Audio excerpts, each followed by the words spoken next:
Stone, for those who don't know, is one of the foremost historians of the Holocaust in the Second World War. He's the director of the Holocaust Research Institute at Royal Holloway University. A lot of books and articles on the subject, and the new book, after all these years, still breaks new ground that ties the Holocaust into modern times in a way that's more important. And when this author was presented to me, I thought to myself, actually address the Holocaust straight on. And so maybe having such an august researcher and professor on the subject is a great idea. But I did think that there was one thing missing in a discussion about this, a host and an interview subject, and that is the emotional content to a degree, because when you have an interview, there's an educational / classroom sort of feel sometimes to things.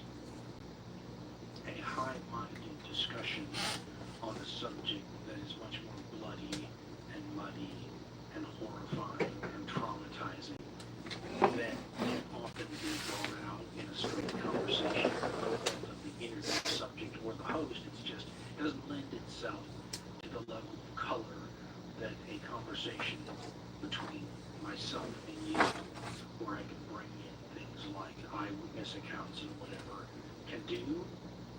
And so the way I thought maybe we could have this is to try to re-inject the emotion back into the story before the interview starts, and maybe sort of reconstitute, if you will, the dried blood a little bit, and remind ourselves what we're talking about before we start talking about it.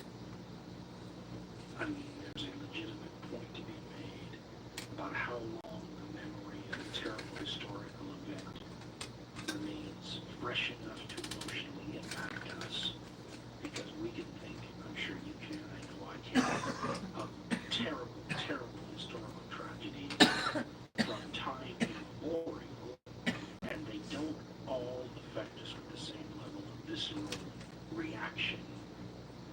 You know, I mean, we can talk about things, if you will, like the destruction of the Assyrians, in 612 when Nineveh falls, which is a Holocaust if you happen to be Assyrian and living there. Doesn't really move the needle very much, does it? But if we talk about the genocide, for example, in a place like Rwanda, which is a recent event historically speaking, it's a lot more likely to get your blood boiling and maybe make you a little sick to your stomach. So there's a question of how long these sorts of events bother us before they slip into a category where they're more something we think about dispassionately. The Mongol conquest was a long time ago, right? But once upon a time, it was the worst thing that ever happened. Well, we write books today about this subject and talk about the, upsides of the Mongol Holocaust, if you will. So, things change, right? So injecting a little bit of the original horror that comes with a subject like this before we talk about a subject like this seems to be a good way to set the conversation up before we talk to Professor Stone about his new book. The Holocaust is an endlessly fascinating subject. It's one of those sorts of occurrences where it holds a mirror to humanity in a way that, I don't know about you, but that bothers one and makes us ask fundamental questions about ourselves, the species, and the sorts of structures we create for our, arranging our societies, if you will, and what they're capable of doing to us if they fall into the wrong hands or they're not carefully managed. The word genocide is important here. It's a word you see used all the time now, but a lot of people don't know its origin. Genocide is not an old word. It's an old practice. It's not an old word. Genocide was a term coined in the 1940s by a writer who was writing about what the Nazis were doing during a time period when it wasn't altogether clear exactly what was going on. The term itself essentially means, there's a very legalized, formalized version of the term now, but when it was originally coined, it essentially means an attempt to destroy whole peoples, right? Wipe them out, exterminate them. It was an attempt to come up with a term for what Winston Churchill in 1941, when the Soviet Union was invaded by the Germans, called a crime which has no name. Now, he didn't know that this was a crime against Jews specifically. At the time, Churchill was talking about what the German army was doing in the Soviet Union, where they were depopulating whole districts, and it wasn't just Jews, it was all kinds of people. We had already seen this happen at the start of the war in Poland, where what happened to the Poles, if it wasn't genocide, it was something damn near genocide. And perhaps is not that it happened, because as I said, we all understand that the attempts to wipe out whole peoples is, I mean, you can go back to biblical times and every time in between. It is not an uncommon occurrence.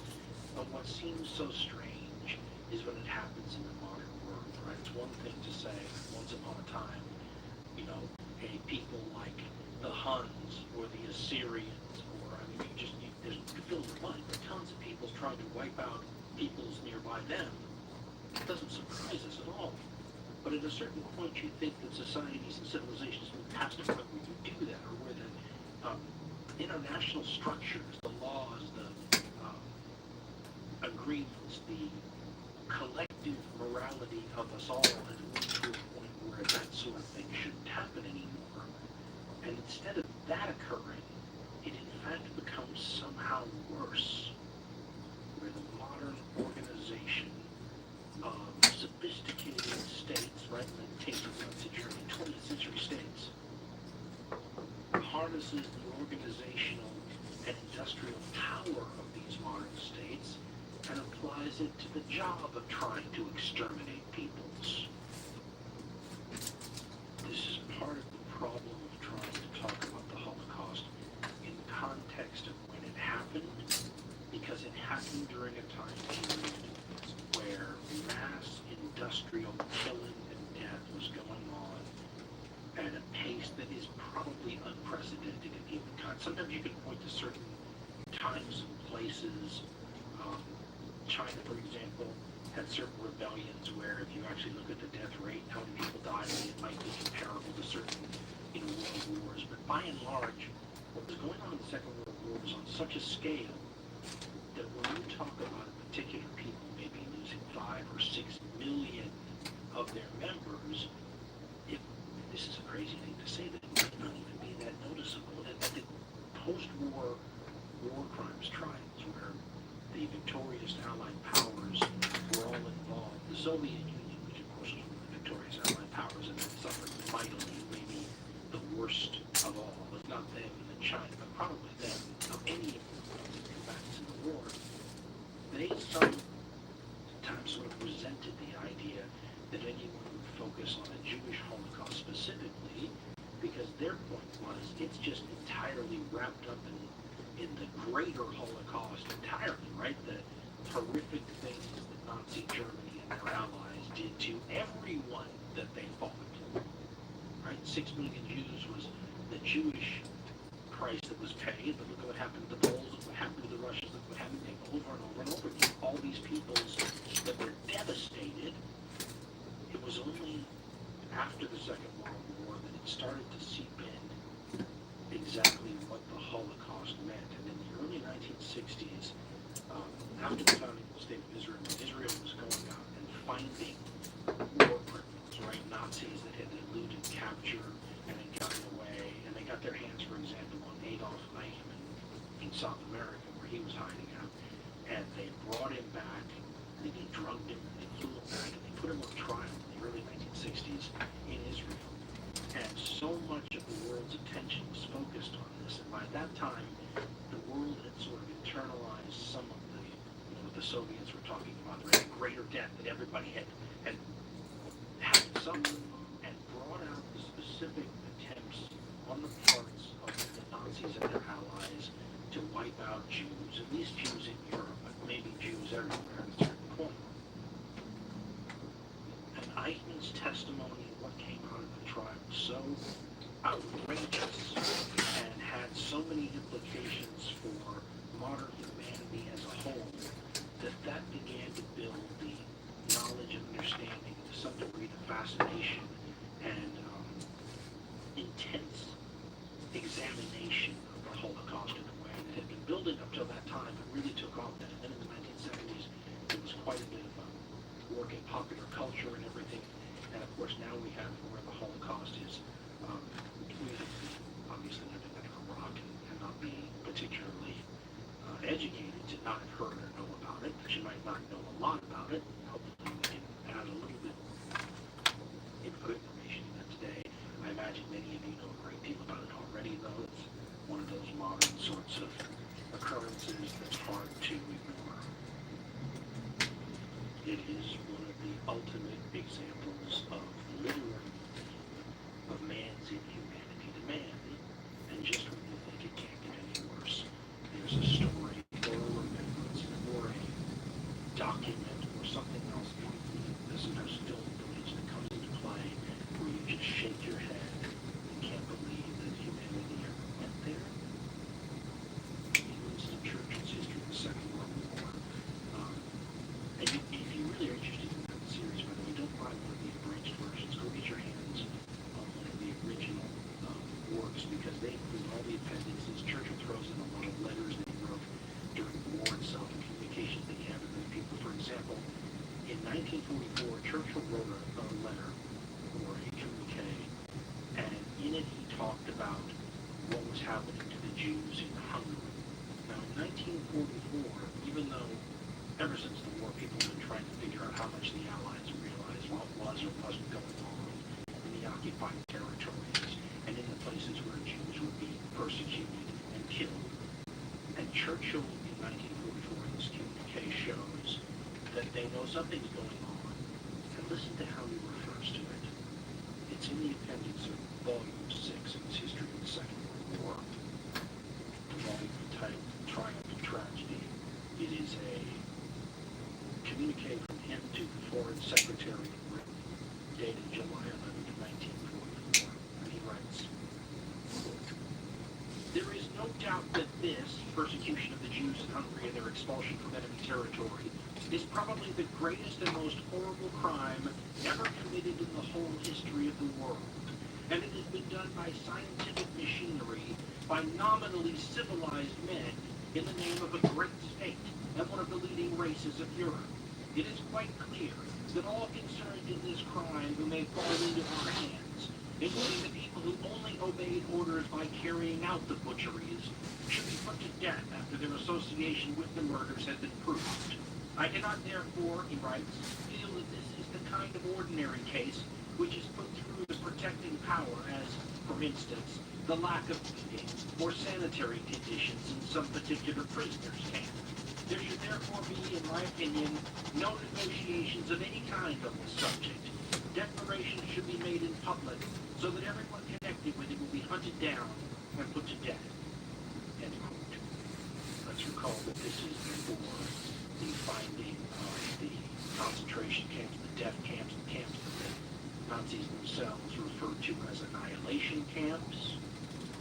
I should probably address something right now that's already to give me some feedback so that we make the distinction between Nazis and Germans. And I've heard, for example, from Polish people over the years that they resent us referring to the Germans as Nazis as though that somehow exempts them from their crimes, right? That there are Nazis and Germans and that they're not the same.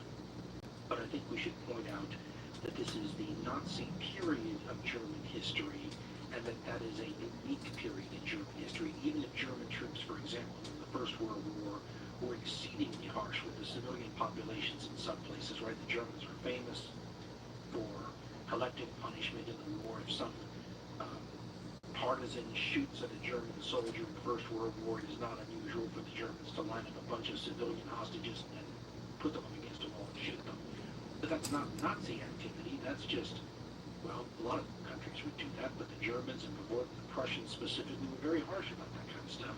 But making a distinction between that and putting people in concentration camps and gassing them is a very different thing. That is the Nazi era specifically. And what Dan Stone's book talks about, and we'll get into it with Professor Stone himself, is that You just can't write it off to Germans in any case, because there were a lot of other Europeans whose anti-Semitic ideas were tapped into and who became willing accomplices in all this. But maybe we should talk for a second about who the Nazis were, because the Holocaust becomes something difficult to imagine without them.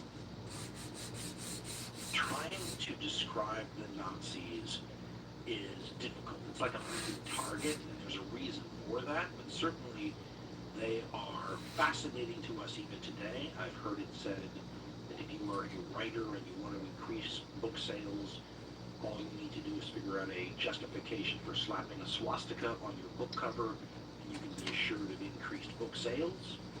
That says something, doesn't it? That's indicative of something. The Nazis are a very strange group, and you can contrast them with their great geopolitical and ideological opponents, the communists, and in many ways they're opposites from each other. The communists of the Bolshevik movement, the Mensheviks, the Maoists later, all these groups were filled with communist intellectuals who killed bazillions of trees to use paper to make these arguments that even today make the heads of doctoral candidates in political science departments all over the world's head spin, talking about the dictatorship of the proletariat and the historical dialectic and all these, arguments that divide communism into all sorts of factions that disagree about that specific element of the ideology or not. You didn't see this in Nazism, because Nazism believed in something called the Fuhrer principle, the leader principle. And what that meant is these little discussions over, what things like the word socialism meant didn't matter. Because all that mattered is what the leader said it meant. And if it changed tomorrow, that's okay too. When you listen to him talk about socialism, you get a really interesting glimpse into the idea that what he thinks socialism means doesn't sound anything like what somebody today would describe it as. But he didn't have to be consistent, and he didn't have to be accurate. It didn't matter. The Nazis are a strange group of what we would today call conspiracy theorists. They are made possible by the disruption caused by the First World War, and ironically the communists in the Soviet Union were too. It's not a movement that makes any sense without talking about the First World War, and the loss in the First World War was something that Hitler and many people like him considered to be the greatest tragedy in German history. And he blamed it on certain people he called the November criminals. The November criminals were socialists and Jews, both of whom were almost the same in Hitler's mind sometimes. The Nazis came to power in an era where the idea of radical extremes was particularly in vogue because there wasn't a widely admired sort of moderate choice for the German people. The government at the time, the Weimar Republic, was seen as corrupt, it was seen as ineffectual, it was seen as something that was installed by Germany's enemies, and at the time that the Weimar Republic was falling apart, the two extremes on the political spectrum, the far left with the communists and the far right with the Nazis, were in open warfare in the streets against each other.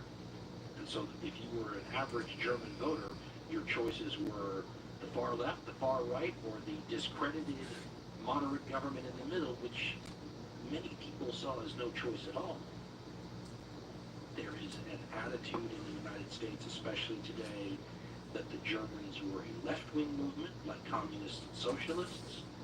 This bears a little bit of discussion, although I've done a whole hardcore history addendum show about it with Daniele Bolelli, where we talked about why this isn't so. But the bottom line is, when you talk about things like right-wing or left-wing and political spectrums, these are all human constructs. And if you change the criteria you're using, you can put any sort of political system anywhere you want. But if we're playing the game here comparing apples to apples, well then you have to use the political spectrum that was in vogue from the beginning, which is like 18th century France, up until about the 1980s when people started creating their own political spectrums with different criteria. If you want to say that the Nazis are a left-wing movement, you have to use a criteria that only bases where you place systems on something like freedom. In which case, you can lump all totalitarian regimes on the left and all free regimes on the right, and call the Nazis anything you want.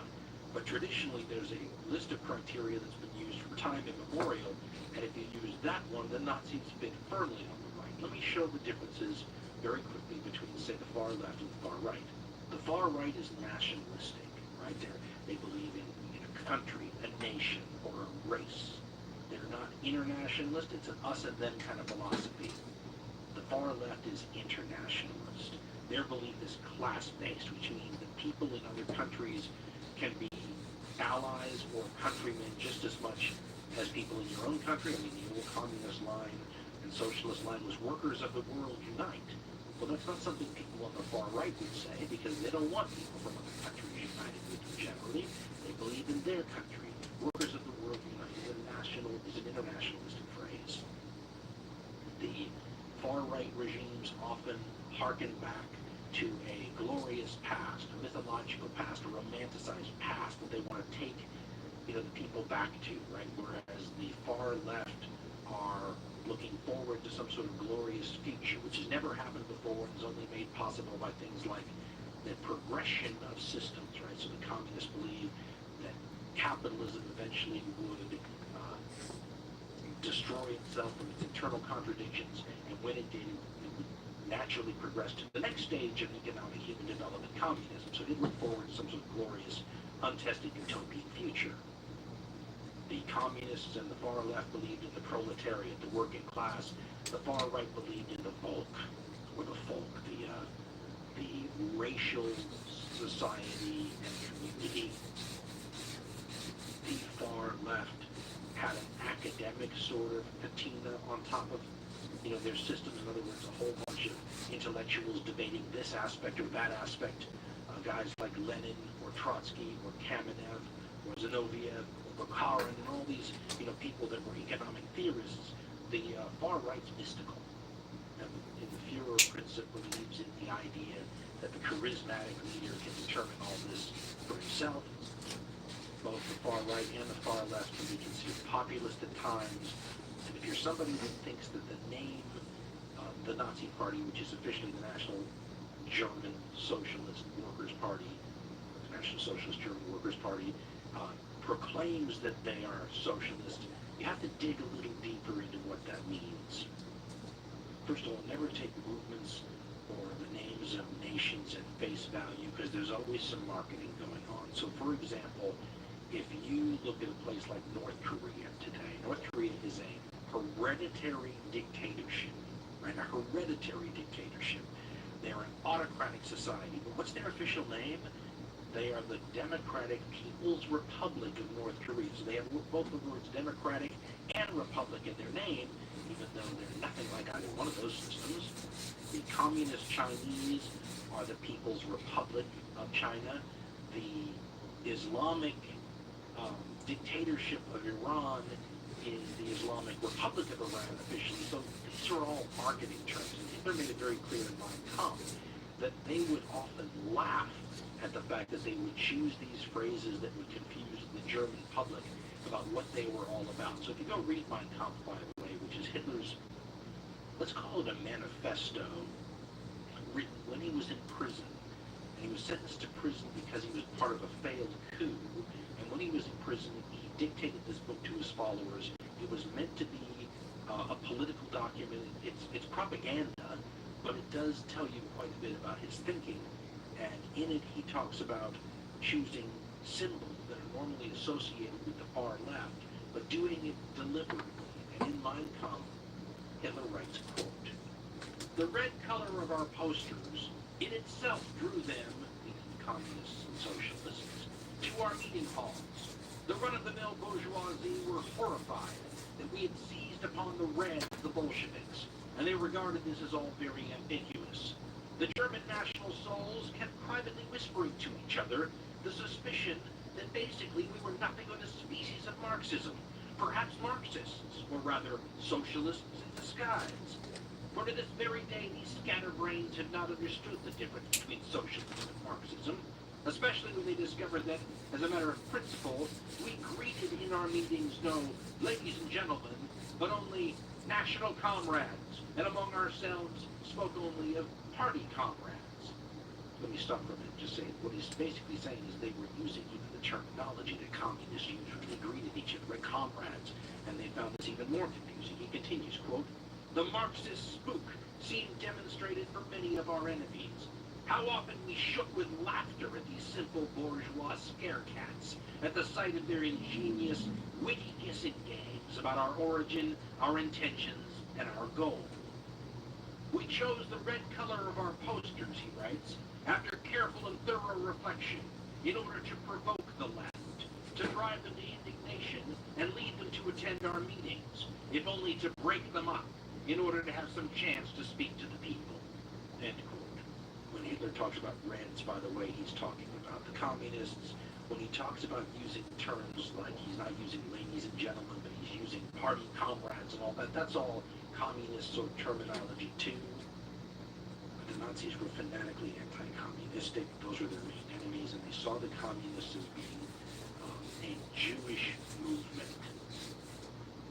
But being the conspiracy theories that they were, and they're almost bipolar in their conspiracy theories, because they could at the same time believe that the Jews were a subhuman species, and yet they controlled the world, right, in the Nazi mind, right? They controlled both the capitalistic societies, the banking centers of London and New York and places like that by pulling the strings like puppet masters, but they also controlled the most anti-capitalist, most anti-democratic societies of the world too, right? The Soviet Union and the communists. They were this subhuman group of people that controlled most of the world. It's a strange sort of bipolar way of seeing these individuals. The Nazis saw them as polluters of the blood, and the blood was part of the Nazi philosophy. It also goes into the late 19th century, mid-20th century ideas of things like social Darwinism and eugenics. In his History of the Second World War, in the first edition of the series of books, The Gathering Storm, Winston Churchill tried his hand at describing the philosophy of the Nazis as outlined in Mein Kampf. And Churchill wrote, quote, "The main thesis of Mein Kampf is simple. Man is a fighting animal.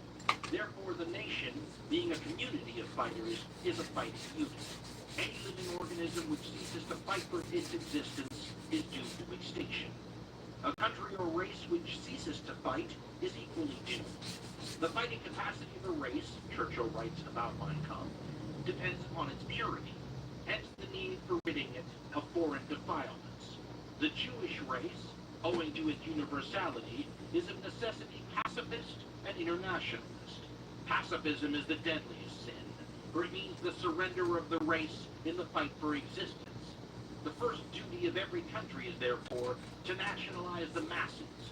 Intelligence, in the case of individuals, is not of first importance. Will and determination are the prime qualities. The individual who is born to command is more valuable than countless thousands of subordinate natures.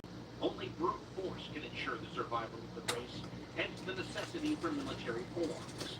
The race must fight. A race that rests must rust and perish." End quote.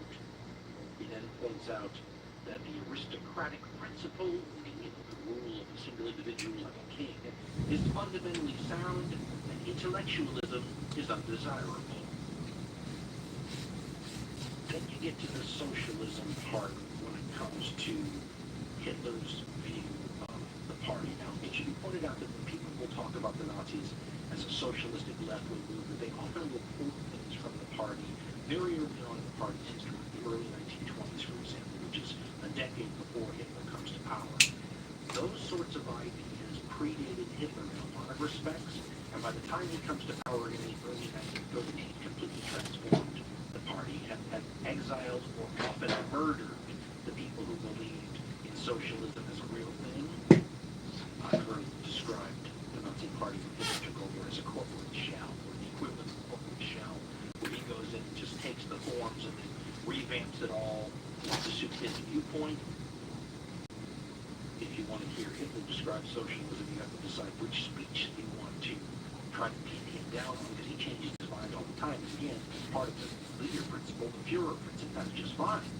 For example, in 1922, American journalist William Shirer, who was stationed in Germany as a news reporter during the entire rise of the Nazis, he went from speech to speech to speech watching Hitler talk, and never got his mind around what the heck the Nazis were all about. Tried to understand it, spoke German.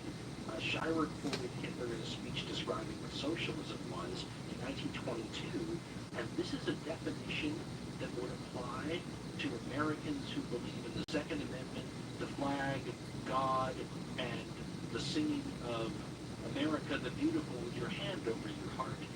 Shirer says in 1922, this is Hitler's description of what a socialist is, from a speech he gave and that Shirer attended, quote, "Whoever is prepared to make the national cause his own to such an extent that he knows no higher ideal than the welfare of his nation, whoever has understood our great national anthem, Deutschland über alles, to mean that nothing in the wide world surpasses in his eyes this Germany, people, and land, that man is a socialist," end quote.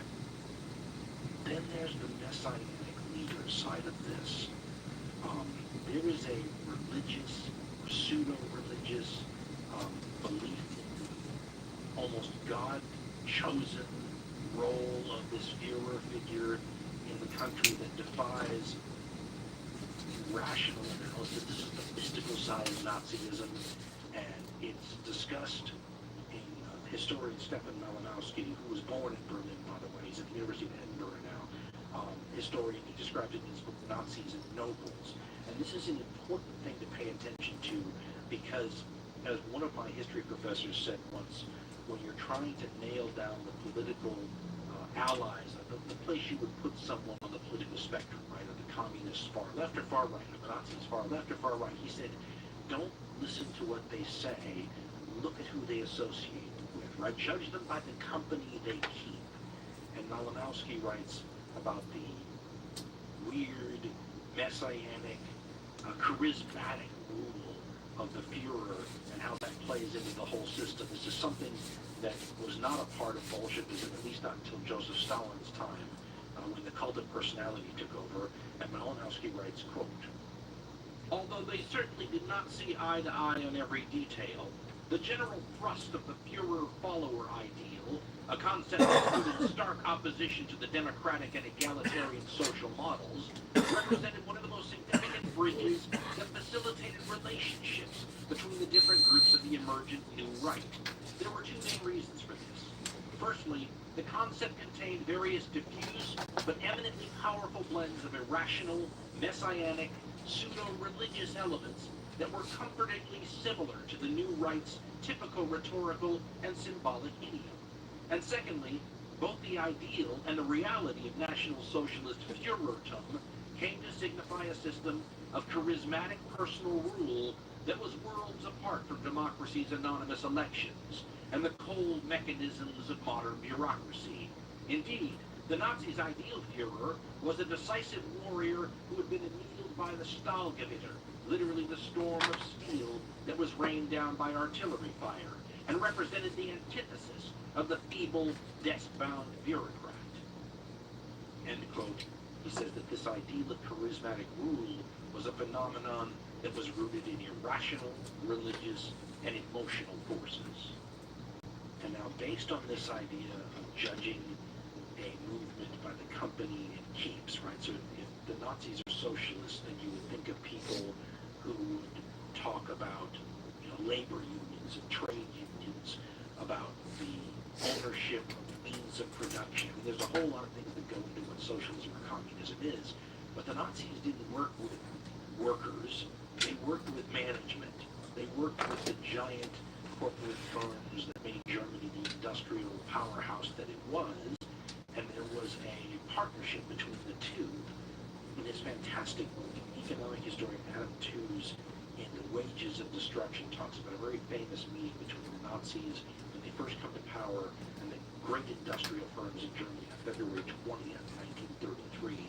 He talks about the amount of money that these giant firms gave and what the promises of the Nazis to these groups were. And Tooze writes, quote, "The meeting of 20th February and its aftermath are the most notorious instances of the willingness of German big business to assist Hitler in establishing his dictatorial regime. The evidence cannot be dodged.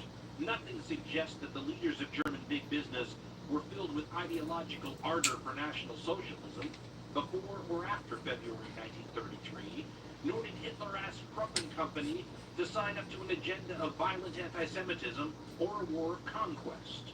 He continues, but what Hitler and his government did promise was an end to parliamentary democracy and the destruction of the German left.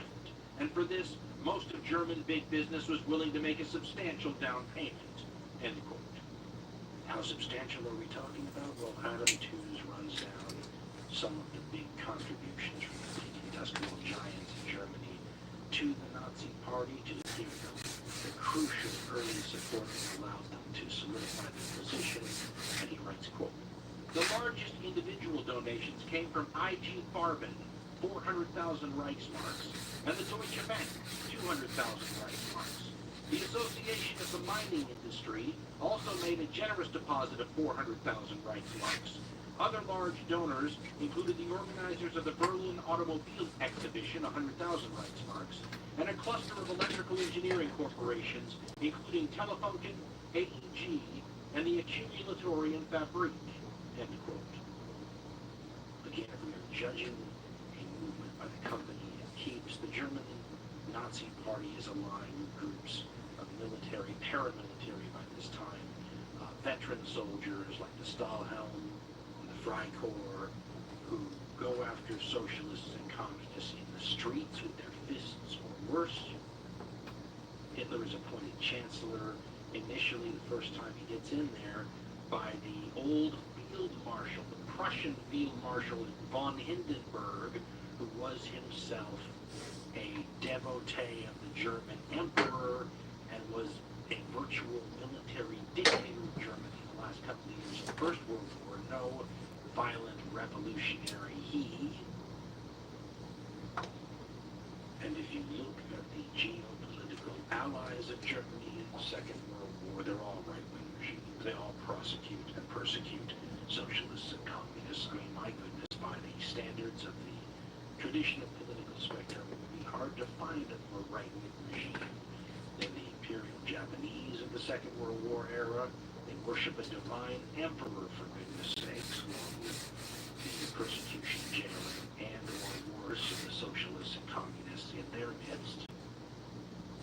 Trying to get your mind around what Hitler and the Nazis did believe, though, is really difficult because it is wrapped up in the mystical. As we said, I had a professor, my favorite professor in college, Robert Poyes, wrote a whole book on what he called the religion of nature, which is how he described the Nazi belief system. The main thing to focus on, perhaps, though, is that it is not economic at all, which is what's so weird about the way we think now, because we tend to think of political systems as rooted in economic questions, right? Are you capitalist? Are you socialist? What do you believe? Hitler's belief system focused on blood and soil.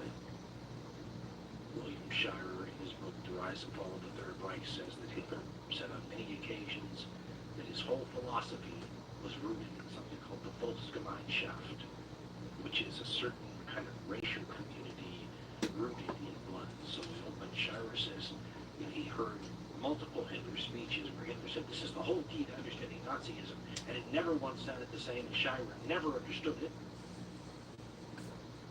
He did quote Hitler as saying, quote, the state has nothing at all to do with any definite economic conception or development. And from later in the speech, the state is a racial organism and not an economic organization. End quote. So perhaps this is where our problems develop as we try to understand the system using our modern lenses for how we evaluate things, trying to get our mind around a system that's rooted in late 19th century ideas of eugenics and social Darwinism and blood and soil and Volksgemeinschaft and a whole bunch of concepts that people don't talk about very much anymore because, well, in part they're pretty discredited Because in part, like the Second World War and the Holocaust, in a book written about genocide called Why Not Kill Them All? The Logic and Prevention of Mass Political Murder, the authors Daniel Chiron and Clark Macaulay run down the reasons for some of this idea connected to what the Nazis believed in about, well, what would make up the Volksgemeinschaft, right? The idea of a racial community. Because in the Volksgemeinschaft, you can be in it if you were part of, the people that met the criteria, and if you didn't, you weren't a part of it. The people that met the criteria weren't people who believed a certain things. They were people who, had a certain ethnicity and ancestry. Hitler had this weird idea about what Aryans were.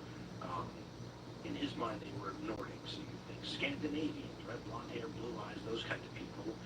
Never mind what the word Aryan really means in history.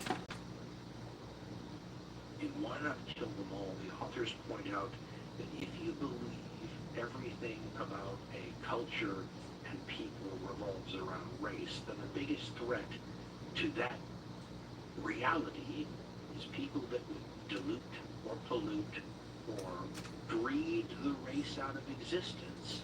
The Nazis were worried about blood pollution, and what they sometimes refer to as the Jewish disease. And Why Not Kill Them All? They point out that can be a trigger for things like genocide. The authors write, quote, "The most powerful fear is fear of extinction. The fear that our, quotation marks, people, our cause, our culture, our history may not survive. This fear will elicit the most violent and extreme reactions. Group identification, caring about what happens to our group, is what makes intergroup conflict possible. Without such identification, individuals would be loath to risk their own lives for the collective. Yet we know that people commonly do take risks, and sometimes invite almost certain death on behalf of their families, close friends, clans, tribes, religions, and nations.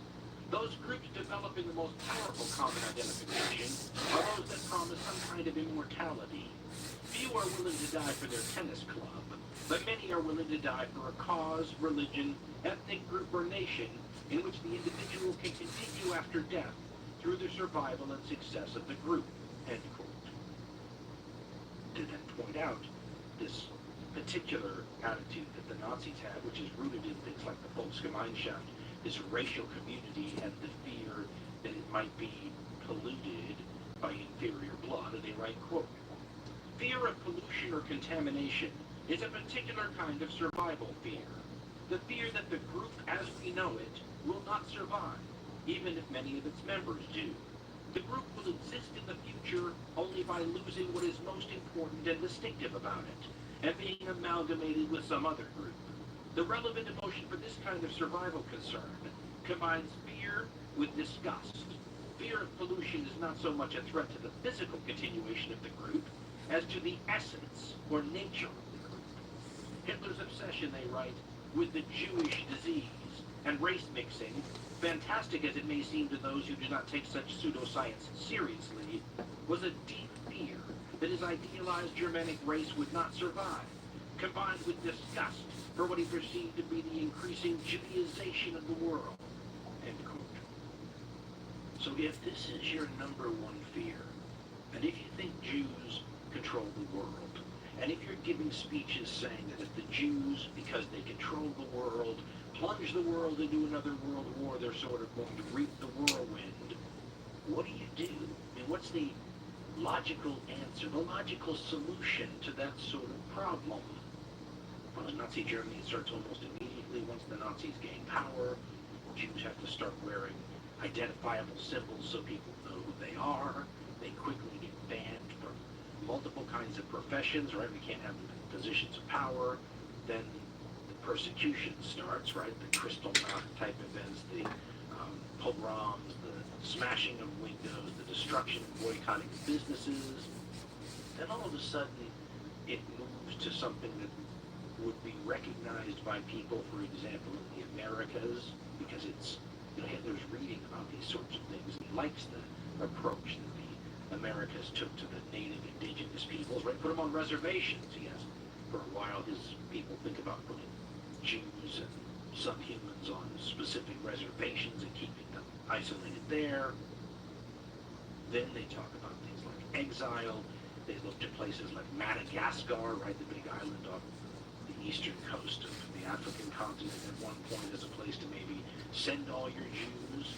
One can't help but think that it actually happened. We'll be talking about some of the same sorts of problems in Madagascar today that they're talking about in the Levant right now. And then eventually it moves from the idea of exiling all the Jews to a faraway place to simply killing them where they are. Now we should point out that the idea of exiling the Jews was not about sending them away from their homes. It was about sending them back to where they came from, or getting them out of what was perceived to be a part of the world where they were the equivalent of an invasive species that had put down roots. This is fascinating to me because it's almost the exact opposite viewpoint of one you'll hear from the Middle East sometimes today from Arab or Islamic societies who will say that the Jews in the Levant, in Western Asia, in what's now the state of Israel, that they're an invasive species from outside the region, right? So you can't be an invasive species in Europe and an invasive species, in the Middle East. You come from somewhere, don't you? So when the Germans are thinking about sending Jews back to where they belong, the obvious question is, where do they belong? Now, to me, the obvious answer is if you've been living there multiple generations ever since the Middle Ages, for example, in a place like Europe, well, in my mind, you belong there. But, the Jews are one of those peoples that because they're from a different religious group and because they have ideas about marrying within the religion and they're so persecuted and there's so much prejudice against them that other people don't want to marry them, that a lot of times they stay sort of a group apart, right? It's tough to assimilate in a lot of these places. So where do they come from is an interesting question. I'm not going to go into a whole bunch of the history of the Jewish people, but we should just point out that the Jews, the Israelis, the Hebrews, whichever name you'd like to apply to them, are an ancient group of people. Despite the almost conspiracy theory that at least the Ashkenazi Jews, the ones in Europe, are actually European, right? There are some people that believe that they're the descendants of a Turkish steppe tribe called the Khazars. We talked about this in the Viking show we did a while back. Because unlike most people around the world, and to convert to Judaism as a group is rare, and the Khazari nobility may have converted in the Middle Ages to Judaism. It's still very controversial. But if they did, they haven't really left their genetic markers on the Ashkenazi because the Jews are one of the most studied people in terms of DNA and genetics, and there's really no Khazari markers found in Jewish genetics from Europe. There are, however, from the patrilineal line, as I've researched it and understand it in my very narrow and shallow way, a patrilineal line that goes all the way back to the modern Middle East. So the connection to the roots in the region where once upon a time there were kingdoms, Jewish kingdoms with Israeli and Jewish kings, right? The kingdom of Israel and the kingdom of Judah, right? The Israeli kingdom in the north, Judah in the south. If you know your history, you know that those arose in the early Iron Age, so think the 900s BCE, right? Approximately 3,000 years ago. These are the kingdoms that the Christians would call the Old Testament. The Jews would refer to it as the Tanakh. The Old Testament of the Bible talks about, right? King Solomon, King Saul, King David, those people, and historians are continuing trying to figure out whether these kingdoms are glittering, rich, powerful, almost imperial type kingdoms, or whether they're much more, rudimentary, small city-states with, clusters of villages that sort of have allegiance to them. Regardless, the only reason that they can flourish in their golden age from about like 900-ish to the 700s, and in one case 600s, because Israel fell before Judah fell, is because the superpowers in the region are in particularly low ebb during that time period, right? The superpowers being Egypt, in the north, the Hittites, in the east, in what's now Iraq, the Assyrians in the north, the Babylonians in the south. Normally, all those guys are fighting for the territory that's now Israel. And as a matter of fact, the Egyptians run the place, and they're the normal superpower that controls the region. This is going to be just an interesting aside, but they rule it from their command center in the city of Gaza, And yes, it's the same place as the city of Gaza today. Gaza has like a 4,000-year-old history. But during the time period when the kingdom of Israel and the kingdom of Judah thrive, they're able to do so because the powers that would normally control them are, at a low end. That is a temporary situation. When those powers regain their strength, they take over those areas. In the early 700s, the Israelis, the kingdom of Israel, is destroyed by the Assyrians, who go in there, level cities, and take the Jewish people and move them around. The Assyrians are great population transfer people. Today we would call it ethnic cleansing, and this becomes the first early time period where Jews are sent away from where they consider to be their homeland and moved all around. In the late 500s, think the 580s, the Babylonians, who took over from the Assyrians as the big dog in what's now the country of Iraq, they went in and destroyed the southern kingdom, the kingdom of Judah, destroying Jerusalem, leveling the sacred temple of the Jews, and doing the same things the Assyrians did, scattering them all over, removing them to Babylon.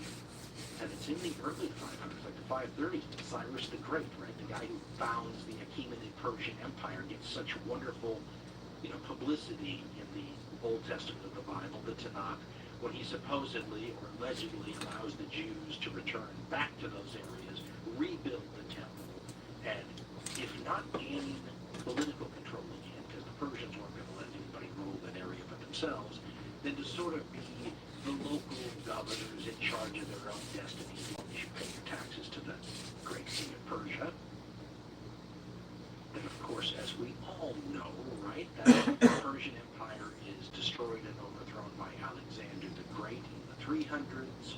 When Alexander dies in 323 BCE, his many generals rip his empire apart and all rule their individual pieces like hereditary kings, and the area that's now Israel, the West Bank, and Gaza are all areas that are being fought over by two, successor that were called dynasties of Alexander generals, the Ptolemies and the Seleucids. The Jews are always, one would say, maybe a freedom-loving people. Another might say an independence-loving people. If you happen to be the ones ruling them, you might call them a troublesome, rebellious people.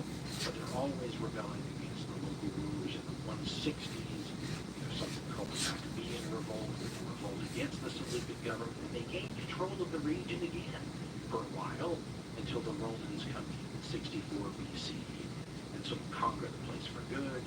That doesn't mean that the Jewish folks aren't rebelling against them, and they have all kinds of problems, the Romans with them. And in 70 CE AD, the Romans finally give the Jewish people in the region Roman treatment, which is what Roman writer once described. They create a wasteland and call it peace. That's where we get things like the saga of Masada and all that. But nobody knows in all these conflicts how many Jews died, but it's probably in the millions. When you realize how many Celts the Romans just under Julius Caesar killed, it's not a hard thing to imagine. But when the Romans give them the final treatment, they create a genocide. They kill tons of Jews. The banning of Jews from the region begins. The great exodus of diaspora of Jews all over the known world. If it hadn't already started, it really takes hold. And this is where, if you look at history, you can start to trace the movement of Jewish people up, from originally this ground zero in the Holy Land to, first of all, the Roman Empire. You see in Spain, all the areas around the Mediterranean, and then you can almost trace the movements northwards over the generations. And by the Middle Ages, they're all over. But if you know your history, you know that they are always a minority in all these countries. They are often persecuted. They're almost always discriminated against. There are then occasional times where they're thrown out of countries, Italy, Spain. Pogroms and mass killing sprees are common. In the First Crusade, there's mass killing of Jews. Anytime that they're sort of taking a city and the Jews in them are often killed. What's interesting is if you study the anti-Semitic actions of, for example, European governments, the Germans are not considered to be one of the particularly bad ones. Now, take that with a grain of salt, because there's anti-Semitic activity everywhere. there.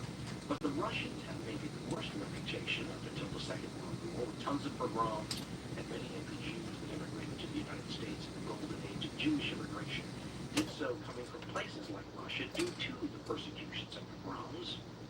Of course, the Nazis take over the lead spot in the anti-Semitic nations of Europe when Hitler gains control by the early 1930s. Germany is becoming a very dangerous place indeed to be Jewish. We should point out that at no time were Jews not a part of the Middle Eastern population, and because of that, people like the Nazis and a lot of other European governments at times considered sending them back where they came from. Although if you're a Jewish person whose family's been in a place like Russia or Germany for 10 generations, 12 generations, something like that, does it really seem like you belong in a place thousands of miles from where your family's from, where they speak a language you don't know? Well, if that doesn't sound like a good idea to you now, maybe after the Holocaust it might. At the start of this show, I felt the need to give a warning about what was to come. And the warning was because there's a need when discussing something as horrific as genocide to step back and take emotional stock in the subject matter.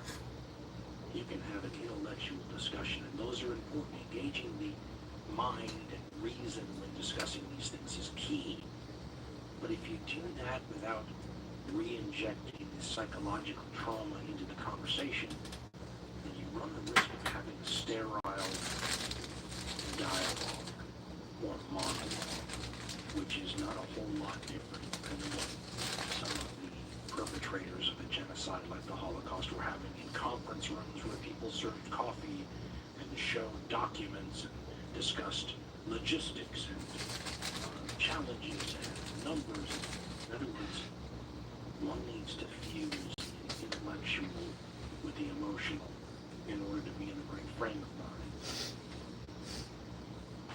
I mean, Heinrich Himmler, as recounted in Nora Levin's book, The Holocaust, tells his underlings who are setting up these annihilation camps that he expects them to act in a superhumanly inhuman way.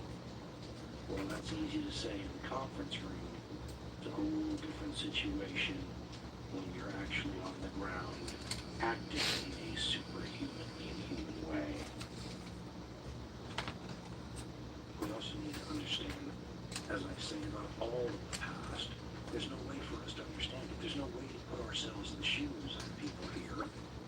All we can ever hope for by engaging the intellect and the emotions is to have a better view of this than we had beforehand, right? Sometimes subtly better, but better nonetheless. And the real challenge was how to use the atrocious material in a way to accomplish that goal. There is no lack of atrocious material. There is no lack of eyewitness accounts. There is no lack of documentation. There were tons of this stuff when I was a kid. And there's so much more now with all of the Soviet Union, multiple sorts of conferences and educational seminars and museum exhibitions that have exploded the amount of information we have about the Holocaust, including tons more photographs and accounts and diary entries. I mean, if you're a Holocaust denier, your work is a lot harder than it was in the past, and it was difficult, in the 1960s to deny the Holocaust, especially when you had participants in it sometimes bragging about it. Adolf Eichmann was not ashamed of his role in the Holocaust, right? So it's difficult to deny that this happened ever. Much more difficult now with so much more stuff. But how to use that stuff in a way that's helpful in understanding is difficult. And look, I'm not a historian, as I say all the time, but this is a classic problem that historians have, which is you have a ton of information. How do you organize it and use it in a way to accomplish the goal of helping to illuminate the past even a little bit? So the way I did it, I hope I did it well, or usefully. I tried to bear in mind what Dan Stone said in his book, talking about this a little bit, and he wrote, quote, "No doubt it is right to say that there is something numbing about recounting a seemingly endless sequence of atrocities. It is also a reflection of what happened, leaving the victims numb. And sometimes, he writes, it is important to tarry with a tiny atrocity, tiny in the grand scale of the murders, but the whole world to those who were affected. End quote. That's sort of the Anne Frank approach to looking at the Holocaust, right? Choose a single individual and show what the impact is on them. So I did that also, but I also chose some of these very large incidents where your mind almost explodes at the scope. One of the things that gets lost in conversations or portrayals of the Holocaust, and something that Dan Stone's latest book tries really hard to re-emphasize, is how much of the Holocaust actually was done by hand, with bullets and guns, and shooting, as opposed to the image we more usually have anyway, gas, annihilation camps and all this. It's much more dirty and grimy and old-fashioned, if you want to look at this as something that Genghis Khan would have understood when he destroyed whole cities and executed whole populations. It's very similar to that, and a lot of people witnessed it. So there are accounts. Years ago, I marked one of these accounts that I go back to occasionally. So that I just, sometimes when I feel like I need a refresher infusion of soul-crushing psychological trauma to remind me of exactly what we're talking about here, I go back to this account. I call it 23, and you'll understand why when you hear it. I actually read it when I was a kid. It was in a book called The Holocaust by Nora Levin, written in the late 1960s. But it's an eyewitness account of one of these mass killings. The eyewitness account came out in the Nuremberg trials, where a German civilian construction engineer had watched the annihilation of a Jewish ghetto in Ukraine. The man's name was Hermann Friedrich Grebe, and his affidavit, Nora Levin says, froze the Nuremberg court with pity and horror. She writes that it is a document which must stand as one of the most terrifying in the literature of the Holocaust, and it absolutely destroys me every time I read it. It is an extensive one, and I hope you'll pardon some of the long quotes in this, but I feel like breaking them up is to lose some of the impact. Hermann Friedrich Grebe's eyewitness account of what he saw goes like this, quote, "On 5th October 1942, when I visited the building office at Dunbo, Monikas and I went directly to the pits. Nobody bothered us. Now I heard rifle shots in quick succession from behind one of the earth mounds. The people who had got off the trucks, men, women, and children of all ages, had to undress upon the order of an SS man who carried a riding or dog whip. They had to put down their clothes in fixed places, sorted according to shoes, top clothing, and underclothing. I saw a heap of shoes of about 800 to 1,000 pairs, great piles of underlinen and clothing. Without screaming or weeping, these people undressed, stood around in family groups, kissed each other, said farewells, and waited for a sign from another SS man who stood near the pit with a whip in his hand."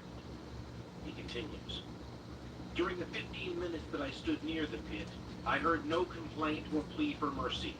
I watched a family of about 8 persons, a man and a woman, both about 50, with their children of about 1, 8, and 10, and 2 grown-up daughters of about 20 to 24.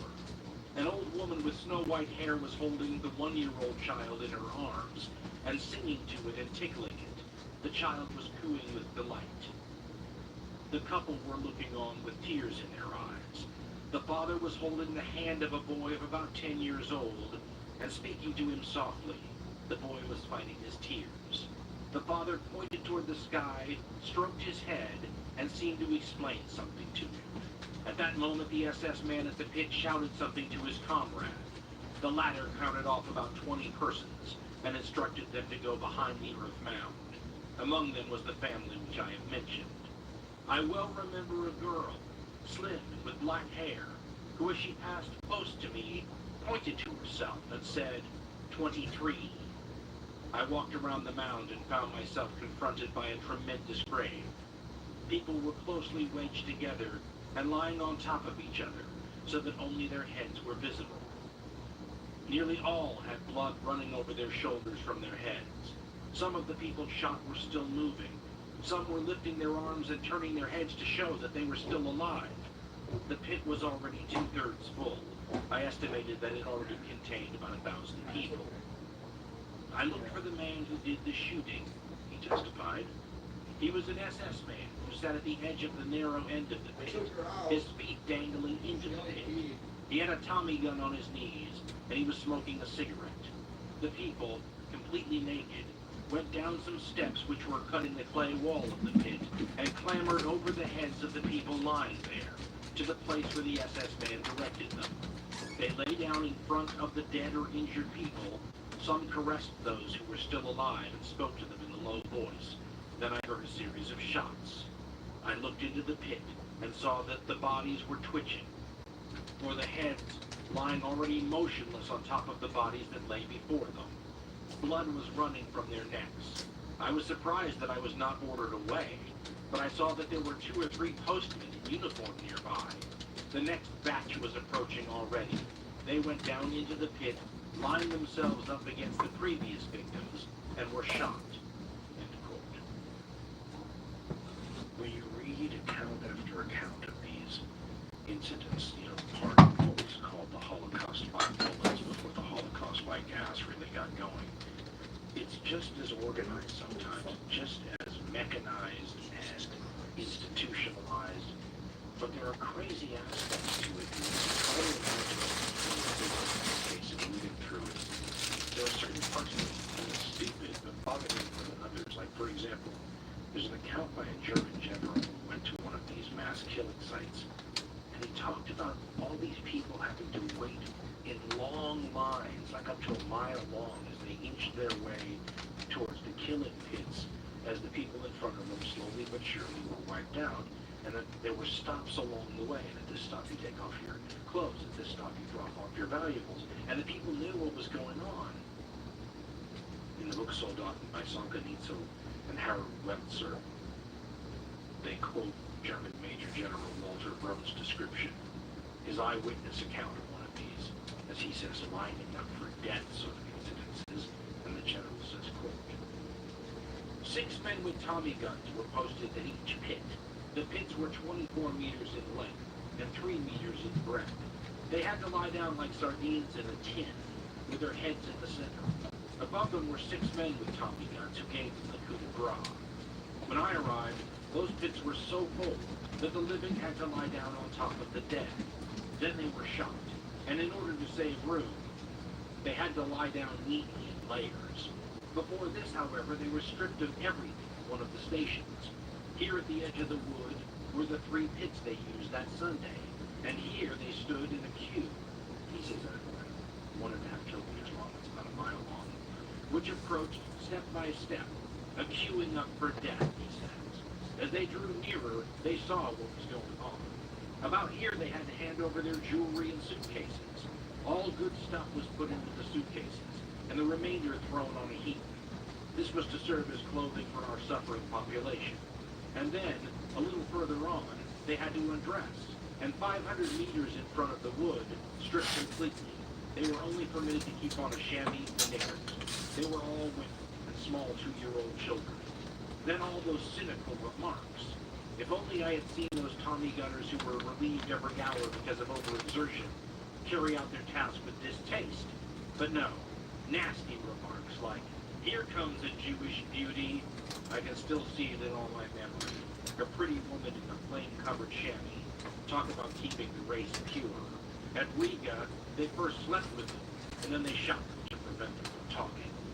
End quote. So he says even at the end, as these people were about to be shot, as they've been waiting and lining up to be shot, as they were approaching the gunman made comments like, "Here comes a pretty beauty," and things. I mean, it's humanity, to quote Johnny Thunders, in a song once. Society makes me sad. Of course, probably the most famous mass shooting of the War of Jews is the one that occurred in the famous Babi Yar ravine outside of Kiev, Ukraine, on the 29th and 30th of September 1941, where between 30 and 40,000 Jews were shot into the ravine over a weekend. The ravine, by the way, continued to be used to kill people for the entire time that the Germans controlled that region, and maybe as many as 100,000 bodies buried there.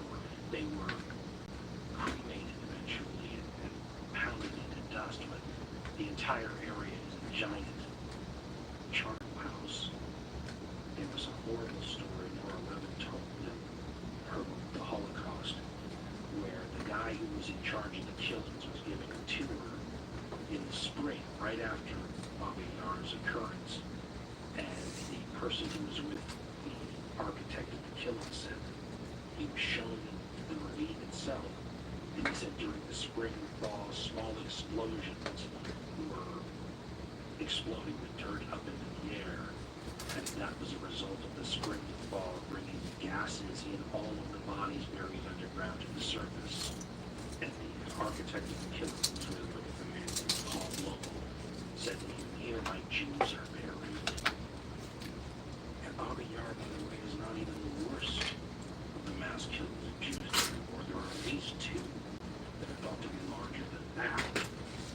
But sometimes what the mass killings do is overshadow the regular amounts of death that are occurring continually as the machine just grinds on. It's not as overwhelmingly powerful as stadiums full of people being shot over a weekend, but the numbers add up quickly and give a greater sense of the death machine as it operates. For example, there was an operation called Operation Jew Free. It only lasted 2 months, from October to December 1941, and it was only happening on one relatively small part of the front. But when you look at the records of the numbers of Jews killed over this 2-month period, it's every day or every 2 days, 1,000 killed in this village, 3,000 killed in this village, 2,000 killed in this village. And within 2 months, it's like 70 to 90,000 Jews. It's a stadium of people, but they're all killed as their towns or villages or ghettos are overrun and taken over, right? Wiped out as the machine continues to move forward. And a lot of this stuff, by the way, is well cataloged. Some of the most damning evidence, as you might imagine, are the official reports by German officers to their superiors about carrying out these mass killings. During 1990, there was a very important museum exhibition which intended and succeeded in overthrowing what was called the myth of the Green Wehrmacht. This idea that the killings were all done by the SS and the Einsatzgruppe and the Gestapo and allies of those people and not the proud German military. But in this exhibition, all kinds of reports and photographs that had been kept by soldiers that they either took themselves or bought and kept forever, a lot of them found in attics and places like that, showed the reality of what was going on, and that in a lot of cases these soldiers were willing participants in operations. Several books came out of these museum exhibitions, by the way. One was called War of Extermination, the German military in World War II, 1941 to 1944, with every chapter written by a different expert on the chapter of the killings that went on, especially of Jews in occupied Yugoslavia. University of Vienna professor Walter Manashek writes, quote, "The execution squads were comprised mainly of soldiers from units that had suffered losses in skirmishes with partisans. The soldiers regarded the mass executions of Jews and Gypsies as a legitimate tactic. Numerous eyewitnesses confirmed that the execution squads consisted of volunteers. When a native of Vienna, who belonged to the 521st Army Intelligence Regiment, returned from leave to Belgrade, he was greeted by his comrades with the jovial challenge, 'Coming along to shoot some Jews?' Two reports of the shootings of Jews and Gypsies yield insight into the soldiers' mentality." End quote. Now he quotes a report labeled secret, so that shows you the Nazis were trying to cover this stuff up. The commander being an Oberleutnant Walter, dated the 1st of November 1941. The first part of the report lists all the things that he did to take precautions to keep the intentions of what they were about to do secret. But then he writes, quote, "When we arrived at a spot some 1.5 to 2 kilometers from the chosen place, the prisoners got out of the trucks and marched to the place, while the trucks were being sent back at once, in order to give the civilian drivers the least possible grounds for suspicion. Then I ordered the street blocked for reasons of security and secrecy. The place of execution," the report states, "was secured by 1 light machine gun and 12 rifles. 1, to prevent escape attempts by the prisoners. 2, to guard against the possible attacks of Serbian gangs. Digging the graves," the report says, "takes most of the time. The shooting itself goes quickly, 100 men in 40 minutes. Luggage and valuables," the report says, "were collected earlier and transported in my truck for turning over to the NSB. Shooting Jews is simpler than shooting gypsies. One has to admit that the Jews die stoically, standing quietly, while the gypsies howl, scream, and are in constant motion even when they're already standing in place to be shot. Some even jumped into the grave before the salvo and played dead. Initially," he writes, "my soldiers were not impressed. On the second day, it was becoming apparent that some did not have the nerves required for carrying out extended shootings. My personal impression is that one does not experience inhibitions during the shootings. These first manifest themselves after several days, when one thinks about things quietly." End quote, signed Walter Oberleutnant. This is actually the part that I find super interesting, and I think about more than the position that the victims found themselves in. It's natural to think what happened when I was standing in line a mile long, waiting to die with my family.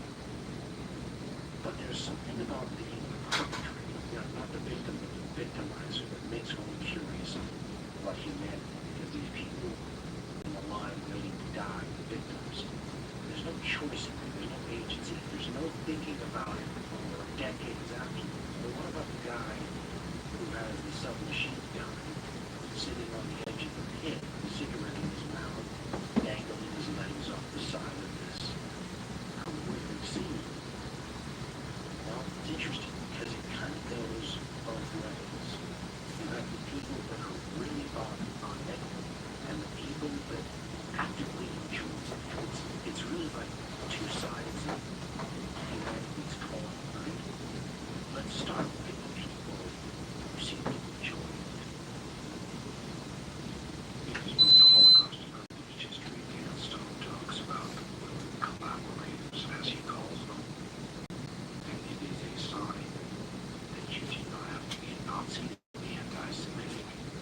And he talks about an incident that was recounted, famous in our photos, I believe, that happened in Columbus, Lithuania.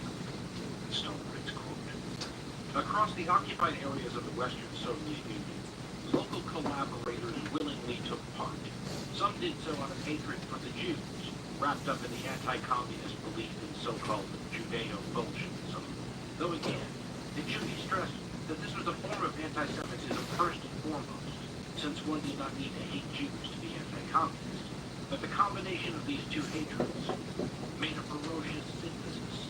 One of the most famous examples," he writes, "is the so-called death dealer of Comus, who beat Jews with an iron rod in Comus as onlookers stood and watched the rivers of blood run higher. The report of an astonished German soldier who photographed the scene is instructive." Now, the account from the German soldier, as I think I said, photographs do exist. Quote, "A young man, he must have been a Lithuanian, rolled up sleeves, was armed with an iron crowbar. He dragged out one man at a time from a group and struck him with the crowbar with 1 or more blows on the back of his head. Within 3/4 of an hour, he had beaten to death the entire group of 45 to 50 people in this way. The behavior of the civilians present, women and children, was unbelievable. After each man had been killed, they began to clap, and when the national anthem started, they joined in singing and clapping." End quote. And Stone points out that sometimes this isn't even anti-Semitism.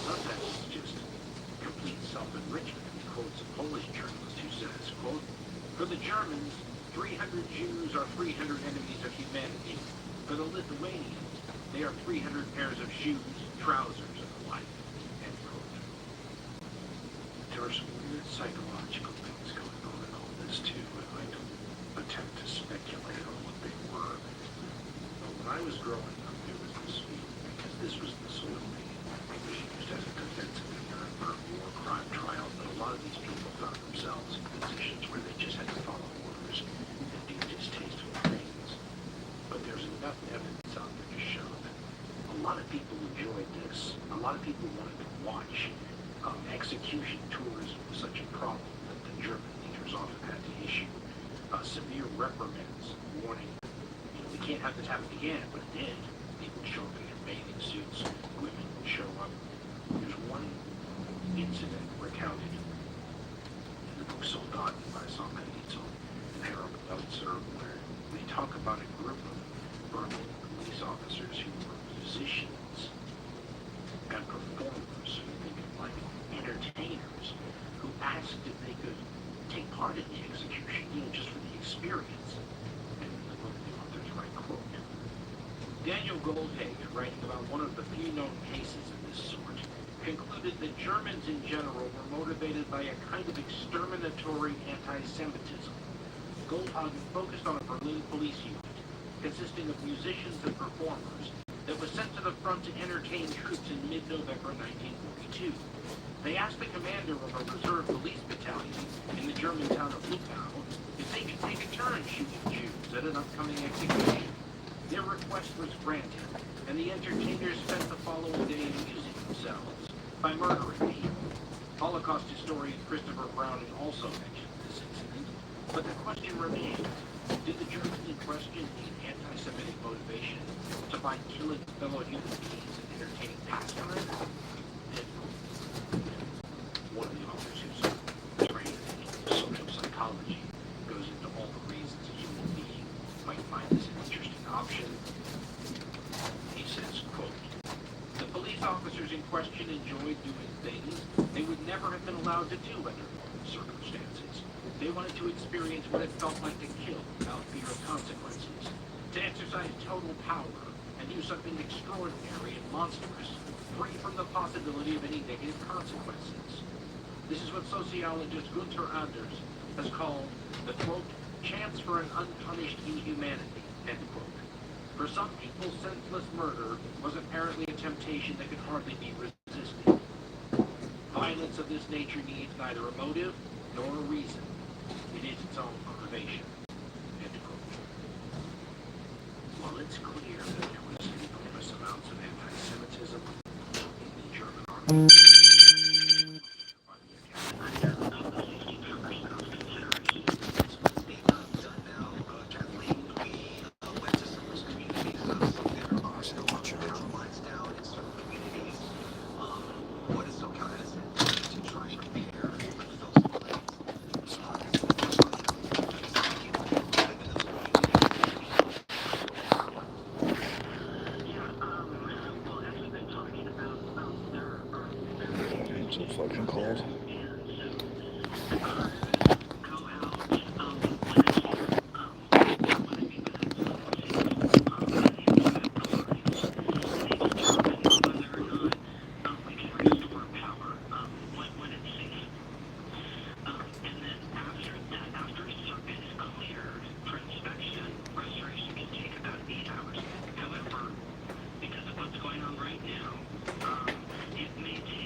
Thomas, thanks for staying with us for your coverage.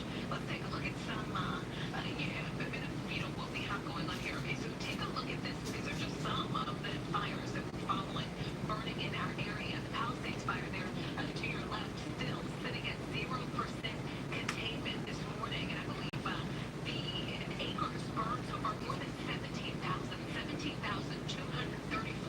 to be exact. Moving a little right on your screen there to the Eden fire, also this morning, still at 0% contained. This fire has burned 10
The condition, well, right now it was kind of this Palisades is just geographically convenient. It was very close to Van Nuys. We saw when we took off, we could see the flames from right away. So we made our way over here to take a look at what's going on. The Eaton Canyon is definitely on our list of things to do, and as soon as we're able to get out that way, that is definitely our next spot. I can just touch on the other two fires that we've been talking about. The Sunset Fire, there's as far as from the air, there's nothing, there's no open flame, there's not a lot of hot spots out there, very few. And the fire department, they are down there monitoring and doing what they call mob run. And the Hearst Fire, that's another one. I could probably kind of show it to you from here. There is nothing to be seen out there at that location. And so in those two fires, as far as activity goes, there's nothing really to see. That means that they are really doing a fantastic job. In terms of open flames, and we should point out the Hearst fire now is 10% contains barricades and ground. I think you addressed this, Stu, but I did want to ask because you're able to get on skyboxes up right now, and your assets, that's been an issue throughout this firefight. And the LA City Fire is actually able to do nighttime drops. So are you seeing any of that at all when it comes to the Palisades fire? I'm interested to see why we might not be seeing more helicopters in the air right now. You know, I'm not sure about the number of helicopters that we're talking about right now in the air, but there is definitely at least one LA City Fire helicopter.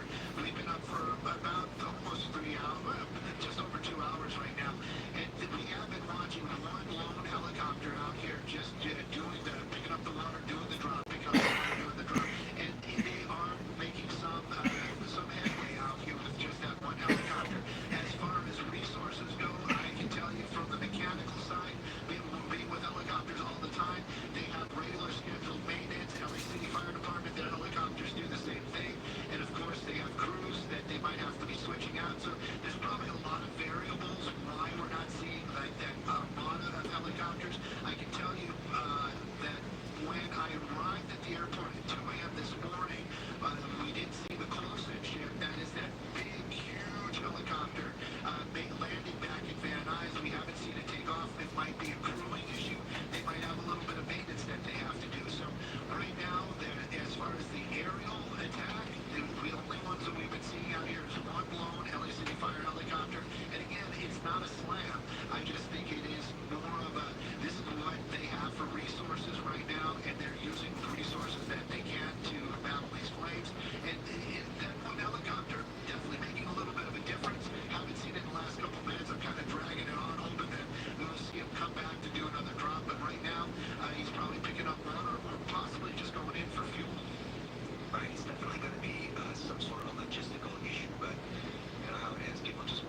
my business because of its massive scope for functionality and freedom of creation.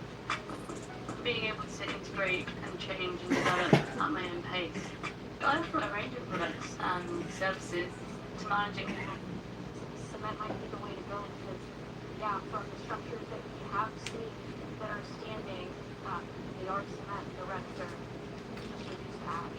Yeah, and that's the other crisis that we will face coming out of this. We were already in an insurance crisis. Yeah. And now with this, you know, a lot of these homes may have been, especially like in Altadena and parts of Palisades, on the California Fair Plan, which is the plan you go on when you can't find traditional insurance. And I believe it was State Farm pulled out of Palisades last year. So, you know, maybe some of those homes were able to find other private insurers, but some of them maybe went on the Fair Plan, and that brings up the question, where is all the money going to come from to rebuild all of these homes? And then what are people going to have to pay to reinsure them when they're standing? And that's why I think so many people feel so overwhelmed right now. But I will say, I think at least in this moment, let's try not, I do it, I'm a planner, let's try not to think too far ahead, because I think the emotions we deal with first, just, you know, are you one step at a okay? time. Ask your friends, your neighbors, you know, you're evacuated right now. Most expensive things that need to. That aspect, I think we have to get through first. Yeah, no, I agree completely, and we'll do this together, that's for sure. And I know when it comes to all things consumer, Christine, you're gonna have our backs. You're like, don't do this, do this. So. Well, California is a very pro-consumer state, so I do know when it comes to price gouging and things having to do with insurance, I do have faith that we will be as protected as we can. Yeah, that's good news.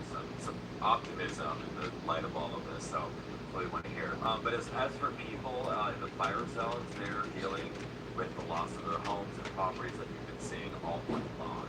This morning, we're hearing from a couple from Malibu about their terrifying moments they had to escape those flames.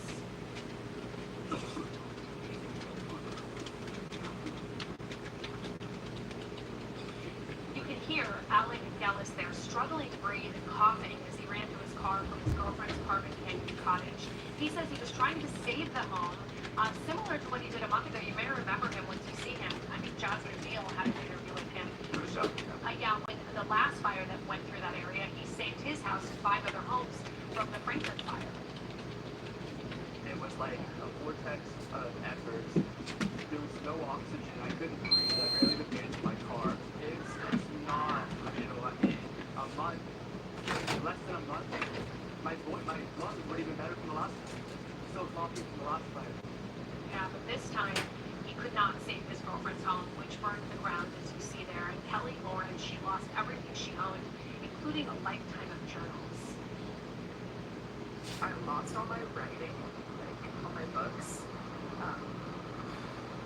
Yeah, get teary up. It's like, it's just hard to, I don't know how to like remember that after, but everything I've like written for my whole life, I journal and write a lot, so it's just the little things that you remember.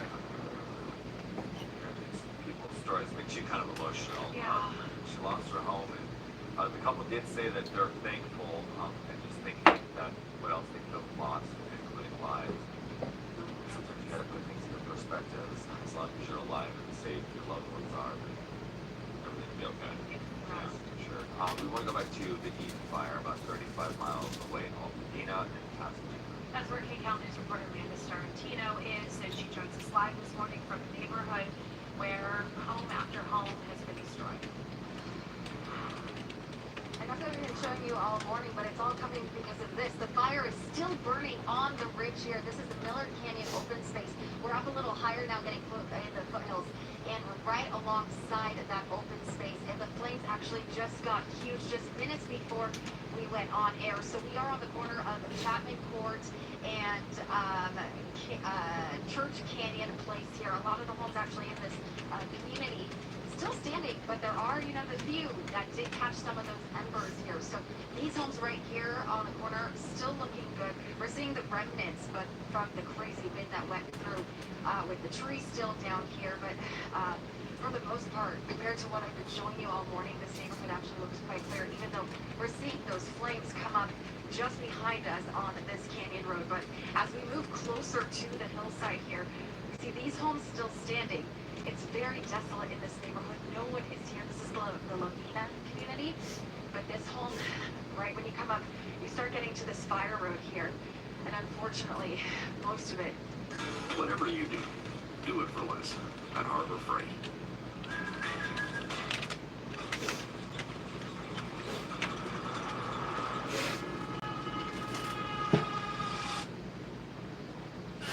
The windows shattered. Nothing.